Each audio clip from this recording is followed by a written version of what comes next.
Okay, good morning, everybody. It is November 9th, and now we are starting Module 6. This is, again, because this is a hybrid class and because we're doing the high flex thing, this is a little unusual for me. We did not actually lecture on the Crusades. The Crusades were part of Quiz 5. I'm sure you saw that when you took the quiz. I just want to remind everybody this is important course material, okay? So even though we didn't talk about it, that doesn't make it any less relevant. But because today we're starting Module 6, we are moving forward. So there we have it. Now, I want you to look at the calendar. You'll notice Module 6 goes for 2 more weeks. And then after that, at least in a traditional sense, we would be done with the course material, and we're still going to have a couple more class days after that. So what we'll probably do is watch a movie, and there is some other material which I've rarely been able to get to that I would like to talk about. So no worries about that. But Module 6 begins today. Next week, of course, a week from this Thursday, we will have Quiz 6, and then we will move on and then start planning for the final exam. So we're gonna be fine. Well, what I want to talk about today is one of what will be a series of very unfortunate events that strike Europe beginning about the 14th century. We talked earlier about how life was getting better, right? You know, we have the iron plow and windmills and crop rotation and all this food is being produced and economic growth and towns are popping up again and life seems to be getting better. And of course, one very relevant metric for this is the fact that the population is increasing. Well,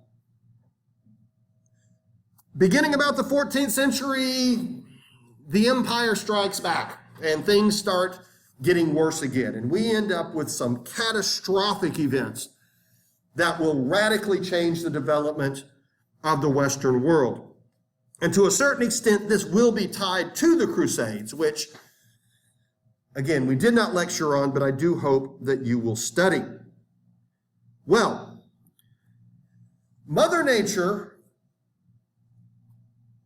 doesn't have much of a conscience because things can be good and things can be bad, and that's just how it goes. Every time a hurricane hits, we know that. And beginning about the year 1300, this is not an exact date, the climate in the northern hemisphere started to cool off. Things got just a little bit colder. Now, this has to do with the Earth's rotation around the sun. You know, the Earth sits at an angle as it goes around the sun. But of course, there's all kinds of other little differences that happen from one year to the next or can compound over centuries. And one of those is that the Earth kind of wobbles a little bit as it goes around the sun. It wibbles and it wobbles. It also changes its orbit a little bit. Sometimes it's more of an ellipse around the sun. Sometimes it's more of a circle. And obviously, they didn't know anything about this in the 14th century. This is something we figured out today, and that's not really important to know the details, but what we do need to know is that a wobble of the Earth about the year 1300 meant that we're going to cool things off just a hair. Ordinary people probably would not have noticed this. Again, they don't even have accurate thermometers at this time, at least not in the Western world. I wouldn't know if they had them anywhere, so there we go. But what did this do? Well, it changed the rain patterns. With cooler summers, we start seeing more rain in the northern hemisphere. And if you're a farmer, how much it rains will have a huge impact on how much crop you produce. Farmers like rain, but of course, too much rain is a problem. And that's what started happening. It rains day after day. And what that does is it causes the grain to lie down in the fields and all the water, which causes the grain to rot. It causes the fields to be muddy, so farmers can't get in there and harvest their crops properly. And of course, a lot of the crop gets destroyed when they do try to harvest it. Wet summers mean people are going to be wet. There's going to be a lot more bacteria and yucky stuff growing all over the place because everybody's covered in mud all the time and everyone's stomping through water And the result was food production declines. Food production declines. And it's purely Mother Nature doing what Mother Nature does. Now, of course, one season, we can get through this. We have bad crop years. 2 seasons, we can get through this. We've had times where the crops have been bad for a couple of years, maybe even 3. But of course, once this happens year after year, it's now starting to compound. People are eating less food, which means they're losing weight. They're having less strength. They're having less energy. The grain crops that the people of Europe mostly ate have a lot of carbohydrates in them. And so less food means less energy. And of course, if I lose 5 or 10 pounds from one season to the next because I didn't have enough food, well, that's all right. You know, I'm a strong, healthy guy anyway. But of course, over time, you see the problem. By about 1310, we had seen, again, a good 10 years of significant crop reduction with no real indication that it would improve. And now we're starting to see serious hunger problems. We're starting to see the poorest starve.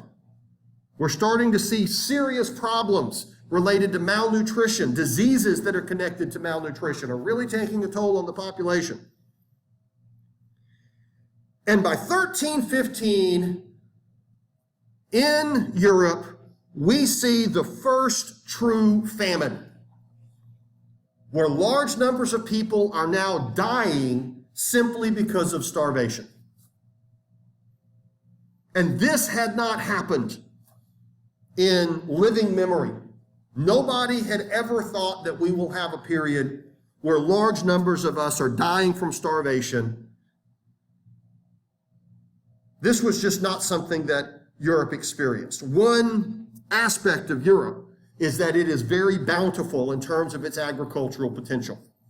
There's a lot of good farmland, a lot of good rivers and river valleys to produce all this food and move it where it needs to go.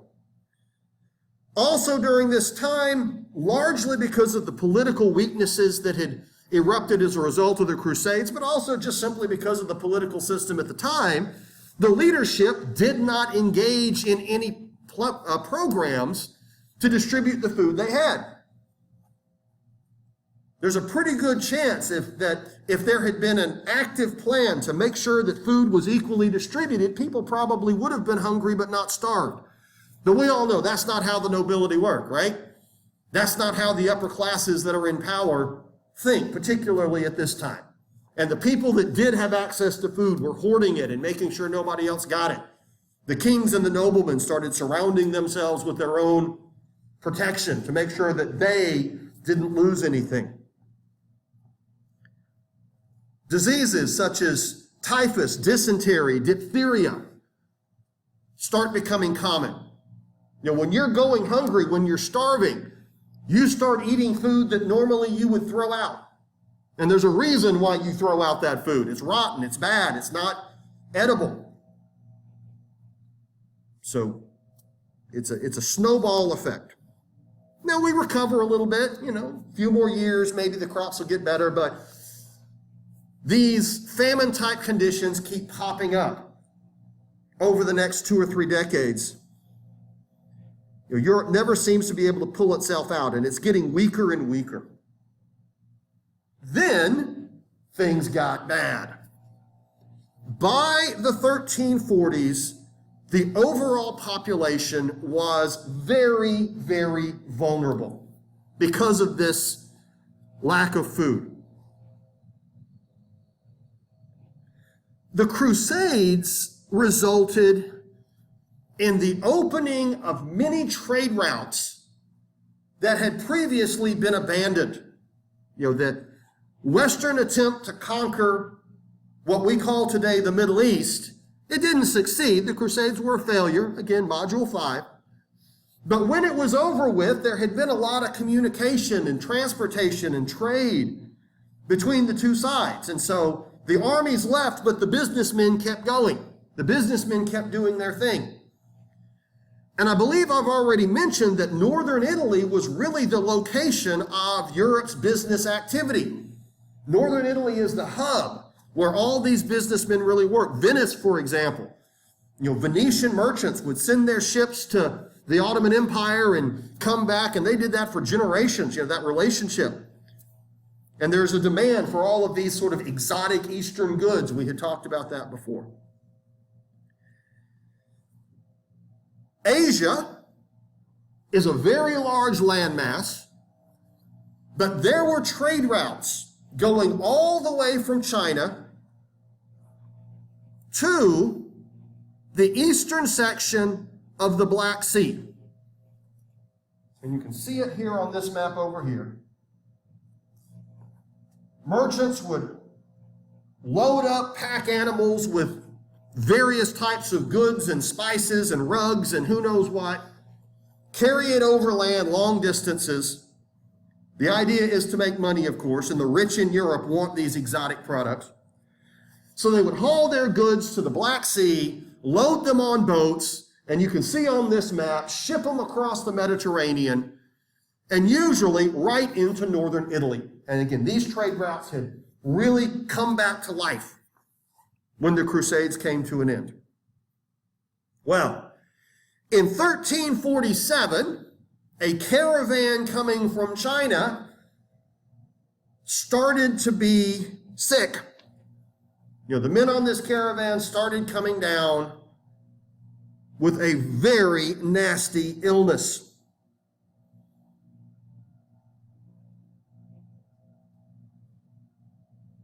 And when they eventually died, other people picked up their goods and kept moving them because this is free stuff. And the stuff they were moving eventually made it to the eastern Black Sea, where it was loaded on ships. And these ships, of course, headed toward northern Italy. And as these ships were going, that same disease started plaguing the sailors on the ships. Most of them were dead by the time they reached their destination. And these ships then ended up crashing ashore basically as ghost ships in northern Italy on the western side at the end of the year. Well, the people from the local village came down and saw this wrecked ship on shore, and all these sailors, of course, that were now dead, and they didn't think, "Ooh, we better stay away." They thought, free stuff. So they unloaded the ship and carried it back to town with them. A lot of what they unloaded were blankets and textiles. And before you know it, the disease was in their community. Now, what are we talking about here? What we're talking about here is the bubonic plague. It is a bacterial infection that attacks your lymphatic system. Your lymphatic system is an alternate circulatory system. We have blood vessels, but we also have lymphatic vessels. And you will remember from anatomy class, we have lymph nodes all throughout our body. We have them in our neck, we have them in our armpits, all the way down. And these lymph nodes create lymph, which is a clear liquid which circulates in your lymphatic system. And for lack of a better description, it's kind of a cleaner. It cleans your body. But of course, all of your lymph nodes are connected together. It's a circulatory system. And so when this bacteria gets into your lymph nodes and starts attacking them, it then gets sent to all of the other lymph nodes. It moves throughout your body on the highway of the lymphatic system. And it is a nasty, nasty bacteria. Your lymph nodes will swell up to the size of baseballs. It is excruciatingly painful.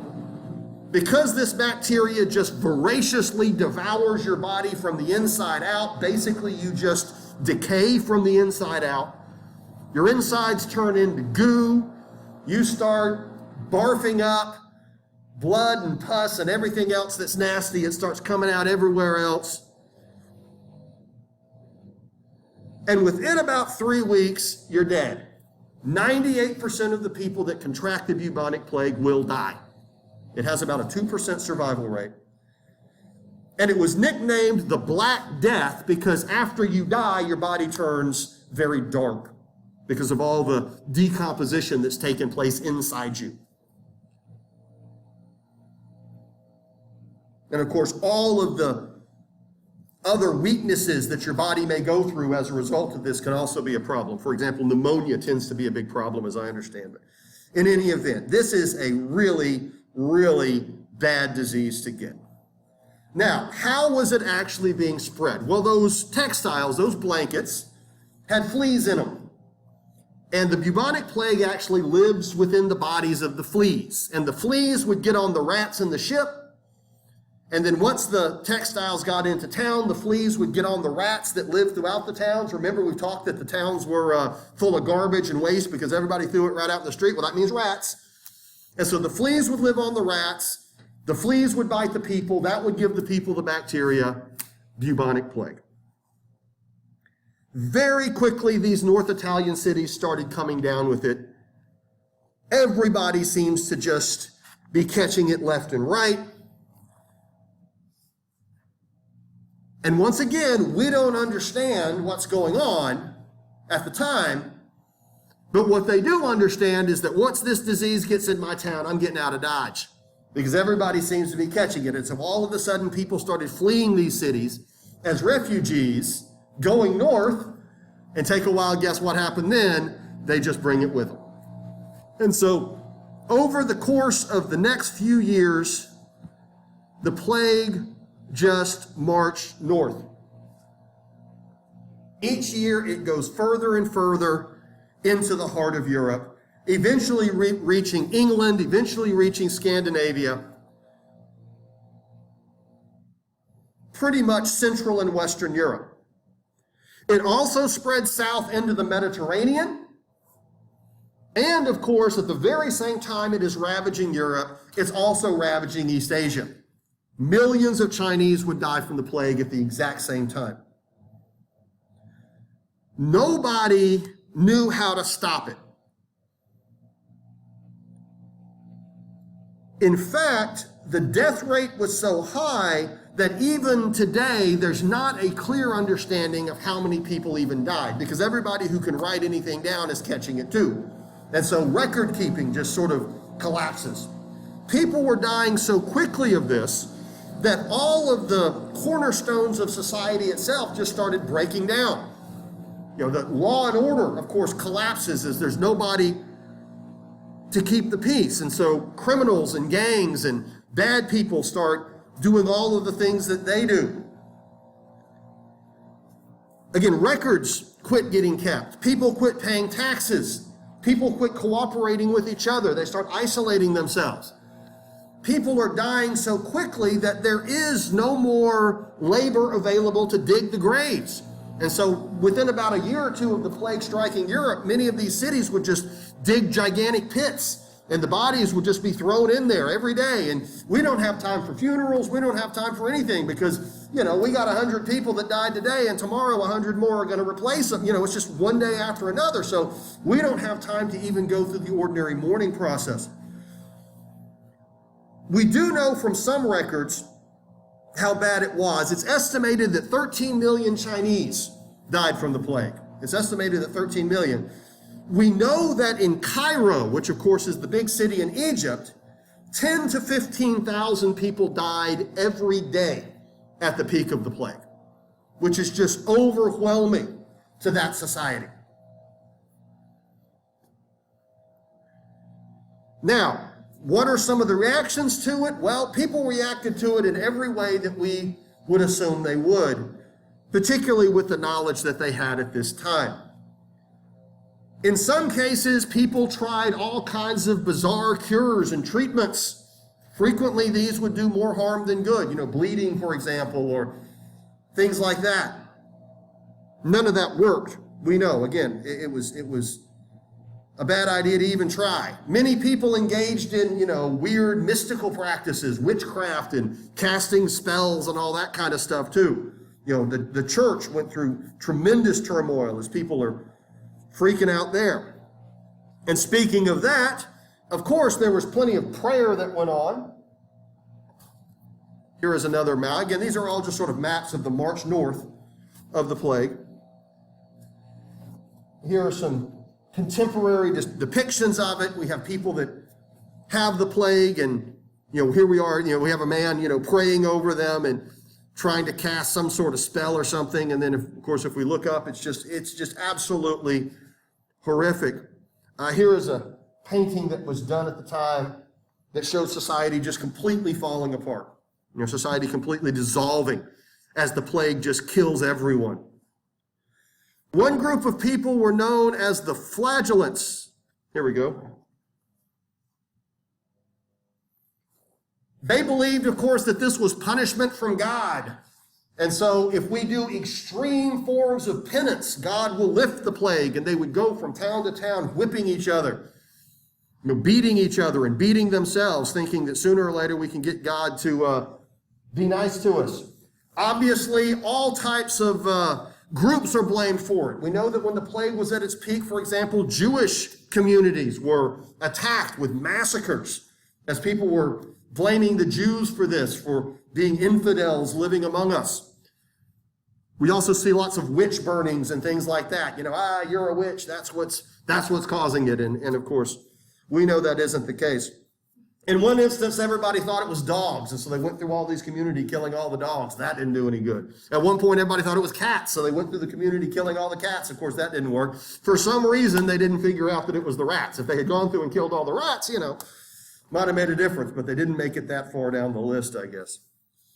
Some people went into denial, partied like it's 1999. The world's going to come to an end, so I'm just going to quit caring about anything and go out with a blast.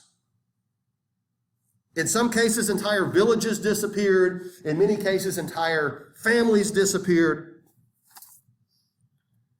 The nobility and the people in power walled themselves off even more than before, surrounding themselves and doing everything possible to just simply not interact with the community. Rather than try to create any form of real help, the opposite happened. And we know that it didn't really do a whole lot of good. Many nobility suffered from it as well. By 1352, it is estimated that roughly 25% of the European population, with the exception of parts of Eastern Europe, had died from the plague. And it moved through so fast that it kind of burned itself out. That's the thing about diseases that happen very, very quickly and that there's no real incubation period. Eventually it goes through everyone. And just as society started to try to recover, in 1361 it hit again. And another 10 to 20% of the population suffered from it. Then in 1369, it happened again, and somewhere between 10 and 15% of the population. So waves of it just continued to take place. By the late 1300s, by the late 14th century, communities had started to connect the dots between sanitation and the plague. They started to figure out that the clean areas don't seem to get it. They didn't know why, but they knew if we get rid of the garbage and we clean the place up, the plague is less likely to hit. So communities started paying a lot more attention to that, and they sort of brought the plague under control. Now, it never entirely went away. It would continue to pop up in communities for centuries, really. The last actual outbreak of the bubonic plague that killed a large number of people was in 1771. And an outbreak took place in Moscow that killed 66,000 people. That's the last big outbreak of the plague. I scanned through a couple of pictures here. Here's a photo of the art from the era. Death is everywhere, and so we see sketches and indications that everybody, now has a very cavalier idea of what it means to survive anything. You're going to die any day now, so you have to completely change the way you want to live. And the one truth is that death's coming for all of us, right? And I'm sorry. When was the plague hit? I'm sorry, 1771. The question is, when did it hit Moscow? That was 1771, and 66,000 died. But again, it popped up in different areas from time to time after that. And just to let you know, the bubonic plague is not actually gone. It's still very much a part. I mean, it's survived. Obviously, outbreaks don't take place very often anymore, but every year a few people actually die from it.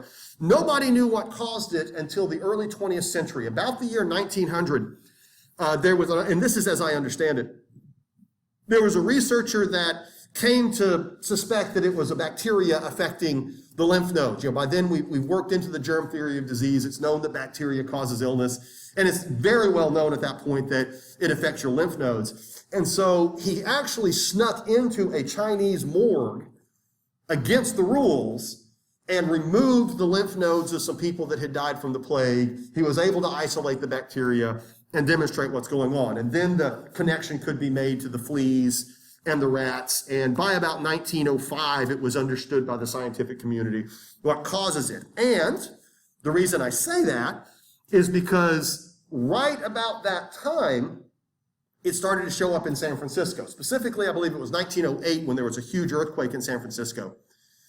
And some rats with the plague on it actually got off a ship and into the population. And people in San Francisco started coming down with it. And immediately the city freaked out, but by then they understood what was going on. So they took care of the rats and were able to get it under control. But the plague actually survived and made it into the American Southwest. And so now the critters in the American Southwest could potentially carry the plague. And not every 5 or 6 years, somebody will come down with it. Somebody hiking along a trail in, New Mexico or something will end up catching the plague. And the real problem with that is that you don't really expect it. And so by the time they figured out what it is, it's kind of too late to treat it with antibiotics. I think the last I heard of somebody dying from the plague in the Southwest was maybe like 10 years ago. A hiker contracted it. So it is something to be aware of. I don't know this, but I've been told that there's actually signs out there that will say, don't get near the rodents. They might have the plague, the squirrels and the, whatever the heck is living out there. Antibiotics. But you have to have real heavy antibiotics and you have to catch it early. But yeah, they can do that. India is kind of ground zero at this point because India has those big mega cities and lots of slums. And again, that breeds the plague. Here are some pictures of plague victims, and so you can kind of get an idea of what we're dealing with. It's pretty bad. You don't want to get it. Here are some exhumed mass graves in Europe that again highlight the kind of society that the plague created. And you can learn a lot. I mean, obviously these are a lot of humans and a lot of bones. But I'll just ask you, what would we know from this just by looking at these mass graves? What could an anthropologist, or for that matter, a historian, sort out? What would be the first element to look at whenever you exhume these mass graves and check? And by the way, the plague bacteria is long dead in these graves. They're not worried about getting it out of there. But what might be something that immediately would come to mind? I'm sorry, a little louder? Yeah, what killed these people? And so they have to figure out it was the plague, right? And so they have to do that study. But how about the position of the bodies, right? The bodies are not evenly laid out. They're just sort of dumped in there randomly. So the society that created this mass grave was really not interested in taking their time, right? They're just haphazardly dumped in. We would also, for example, look at the age of the victims. Is this basically old people who would likely be sick, or are these the skeletons of healthy young people? And if it's healthy young people in these graves, then we know we got something really bad going on, right? Are these people that appear to be related to each other? Are these men and women all mixed together? Is it just men? There's all kinds of interesting questions that can come from this. So, yeah, it's something. Now, I don't need to tell you, obviously, that even though the plague was very terrible, it is far from the only very serious disease that can create a global pandemic, right? I've been giving this lecture since the 90s, and I used to always say, hey, it can happen, and sure enough, it did, right? And so we know right now, and this is why we have to take these things seriously. This is why we don't say this is trivial, or I'm young and healthy, so I don't have to worry about getting it. No, you do have to worry about getting it. Young, healthy people die of COVID too. And also, young, healthy people pass COVID on to people who could die from it. And so you're not just protecting yourself when you wear a mask, you're also looking out for the well-being of other people. Before COVID, I would always ask the class, what might be the modern version of the plague? If we say, in the modern era, what is sort of the pandemic disease that everybody is kind of worried about? Actually, I'd say there's several, right? What about HIV, right? HIV, millions of people around the world have HIV. Once you get it, you don't get rid of it. It is very much a deadly disease, regardless of what kind of medications have come out to treat it. It's real easy not to get HIV, right? You know what you got to wear. They're uncomfortable and they slip off and tear, and you don't like wearing them. And it's really important that you do. And I'm talking about your pants. Keep your pants on. You'll be good, right? What happened in 1919 in terms of global pandemics? Does anybody know? And of course, nobody really thought about this until COVID came along. Again, almost exactly 100 years ago. Does anybody know what happened?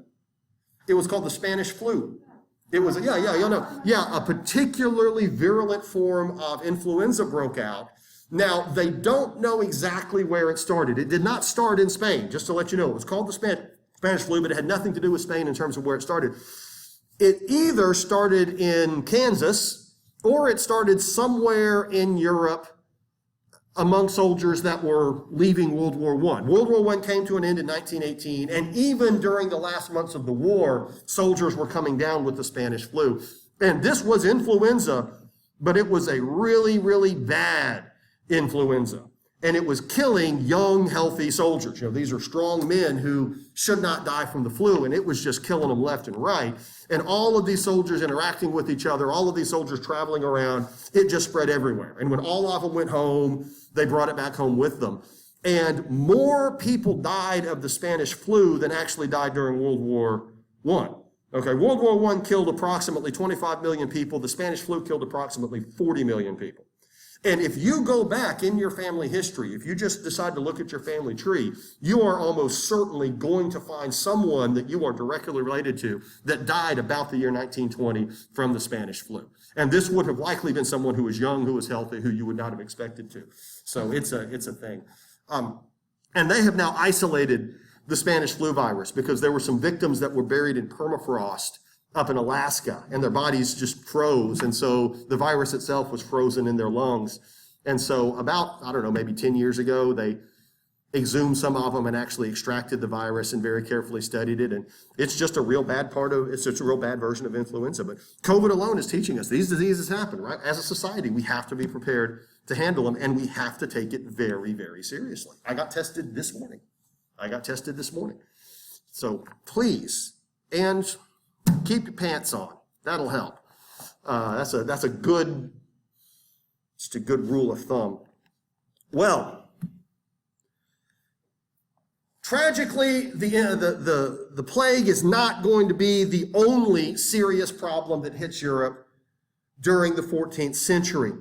Another one is going to be the 100 Years' War. Another is going to be the 100 Years' War, because we can't have a horrible pandemic without deciding to fight each other at the same time, right?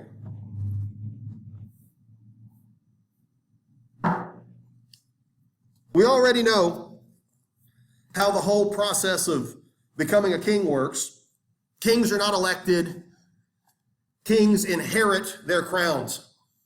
And the rule is when the king dies, the eldest son becomes the next king. And if there is no eldest son, then a brother would become the next king. But by this point, in most European nations, the line of succession is very clear, and it is considered non-negotiable. You will inherit the crown whether you want to or not, and nobody under any circumstances can tell you otherwise. And this was considered a way to maintain stability, to maintain order. And so nations like England and France and the German states had very clear rules that everybody understood. You will be the next king. As a matter of fact, in France, the rule was so strong that if you were the heir to the throne, you can't turn it down even if you want to. Even if you say, you know what, this isn't for me, tough. You're going to be king whether you want to or not. But we know that sometimes there isn't a son. Sometimes there's no brothers. Sometimes we have to go into the extended family. And that's what happened in 1328. The French king died with no direct male relatives. No sons, no brothers, nobody. Now, he had extended relatives. Everybody knows the family tree to a very great extent. And the whole point there is we got to have somebody to become the king. And it turns out that by the general way of interpreting the inheritance, the King of England, Edward III, was in line to be the King of France. Yep, he was the closest distant male relative. Now, he was a distant cousin. He wasn't closely related to the king. But, again, all these families marry each other. And if you follow that family tree, Edward III was actually the man that was supposed to be the King of France. And Edward III knew this, and he immediately declared himself King of France. And hey, God's will, right? God decided that the King of England now gets to be King of France too. The French weren't going for it. There is another way to interpret the way the family tree worked, and the French decided that they were going to go with that one. And they chose a man from the Valois family, or the Valois family.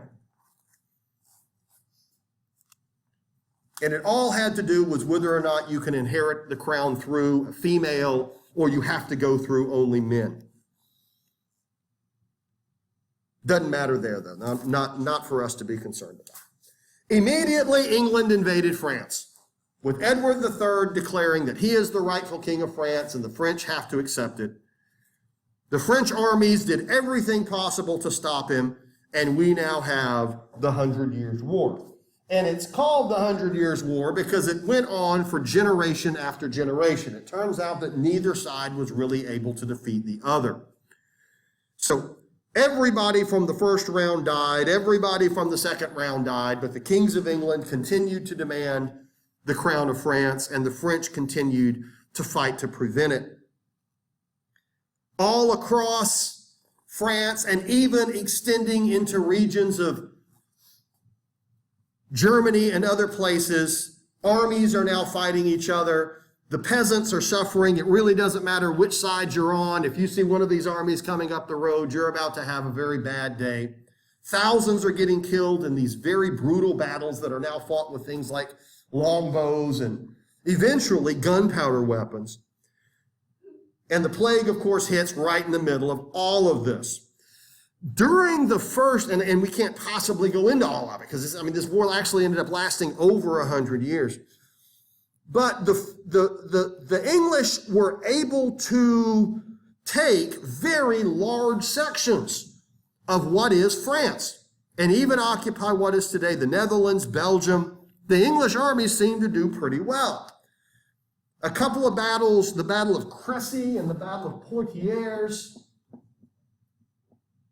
Crécy, 1346, and Poitiers. These were huge English victories. These were huge English victories.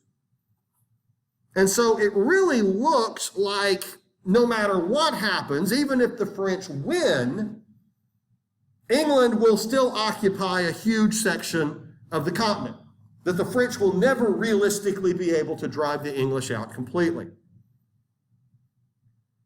Perhaps the most significant battle of the war, or wars, I guess we would say,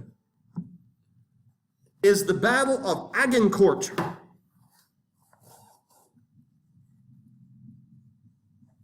And this was in 1415. Again, like I said, this goes on for decades. And the plague is taking place right in the middle of all of this. At Agincourt, an English army just decimated the French. And this is considered a really groundbreaking battle because it really marks the end of feudalism. This battle is kind of the nail in the coffin for the mounted feudal knight, because what we had is two different sets of technology on this battlefield. The French were all these big burly knights and all of their armor, and exactly like what we talked about with feudalism. But the English king, Henry V, didn't have a particularly big army, and so he armed all of his men with crossbows. And of course, when all those French started charging him, the bowmen just started dropping arrows on him, and before you know it, some of them get hit and they go down, and the guy behind him starts falling all over him, and the French just got crushed. The French just got crushed. An entire generation of French nobility were killed at the Battle of Agincourt. And at that point, it appears the English are going to win. The French have no significant army after that. So the writing is kind of on the wall. And what is actually quite interesting about the Battle of Agincourt is that anthropologists have also exhumed those French soldiers, those French knights, because some of the questions that we have about the Middle Ages and we have about feudalism is exactly who gets to become a knight. Do you have to inherit it from your father, or can you become a knight if you're an ordinary person that seems to have the kind of qualities we're looking for? And that's always been debated, and different regions kind of had different rules about that. But one of the arguments is that becoming a knight didn't necessarily have to be something you inherit. If you've got the right stuff, you can be knighted. And the Battle of Agincourt clearly indicates that. When they exhumed some of the French casualties, what they were so surprised with was how gigantic these men were. These guys were like WWE wrestlers or something. I mean, they were Coke machines with heads.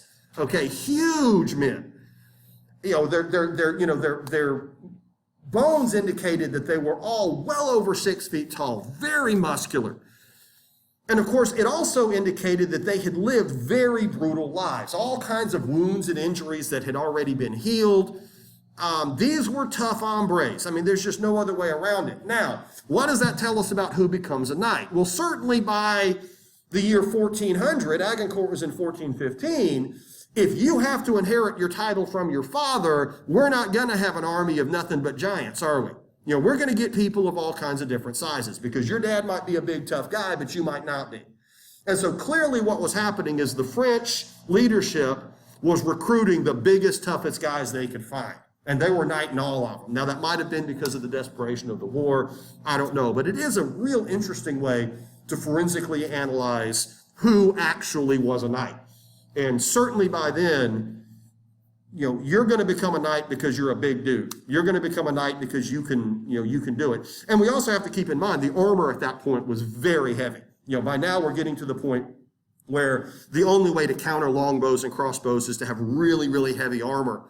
And that's going to require a really, really big guy. So interesting stuff. So does England win after Agincourt? Is France defeated? Well, obviously the people over in France aren't speaking English, are they?